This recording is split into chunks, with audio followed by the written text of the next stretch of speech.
Keeping it real, keeping it real. Keeping it real, keeping it real. Keeping it real with Reverend Laura. Well, good morning, everyone. Welcome to Keeping It Real. I'm Laura Hallett, and it's my pleasure to be with you here again this morning. This Keeping It Real segment is a time when we take a look at some of our principles and talk about how we can actually apply those in the real world, how we can make practical use of these principles that we're talking about. This is my friend Molly. She's joining me here this morning. So today we're talking about wholeness. For the month of August, that's been our theme, and we've been looking at how we can integrate ourselves with our environment in a more practical way. So today I wanted to talk about the inner and the outer work of wholeness, how we can use what's going on inside of us and have that actually reflect in our outer world. So you may notice that Molly's a little disheveled looking right now. She just had a bath. And as soon as her bath was finished, she gets what I call the zoomies, where she just starts racing all over the house. I tried to get a video of it, but as soon as I pulled the camera out, she stopped. But when I give her her bath, she is, I think she has a sense of being out of control because I'm making her do something that she doesn't want to do. And it's an odd situation. She's only 6 months old, so she's hasn't had a lot of baths yet. She gets one about every other week.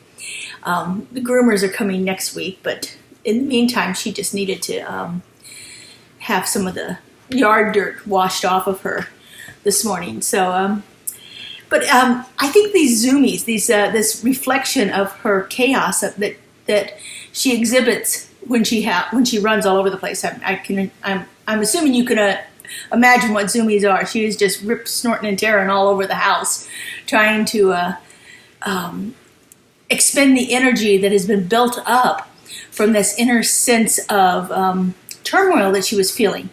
This out of control feeling inside of her exhibited itself outwardly as her just like going crazy all over the house. And I think that happens to us a lot of times, where we have something going on inside of us and it gets to a point where it's been so bottled up for so long that it has to express itself. And I think a lot of the problems that we see in our world, the erratic behavior of people, is because of the erratic behavior of Molly here, because of the sense of out of controlness that they have internally that is manifesting itself in our outer world. What if we could channel that? What if we could shift that around to where we are having a sense of calm in our world, in our inner life, that is then showing up in our outer world?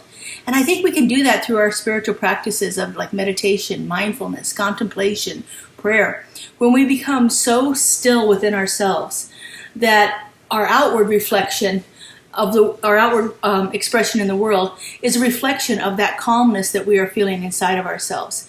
I think if it shows up one way, it has to show up in the opposite way too. And so, Molly is full of it right now, and so just take some opportunity this week to see if you can bring about a greater sense of calm in your life, and then if you can think about it, if you can remember, check to see how it's showing up in your outer world. See if you can make your outer life a reflection of that inward peace and calm that you are feeling in your life. Have a great day. Molly and I say hi, and we will see you again next week on Keeping It Real. Bye-bye. Keeping it real with Reverend Laura.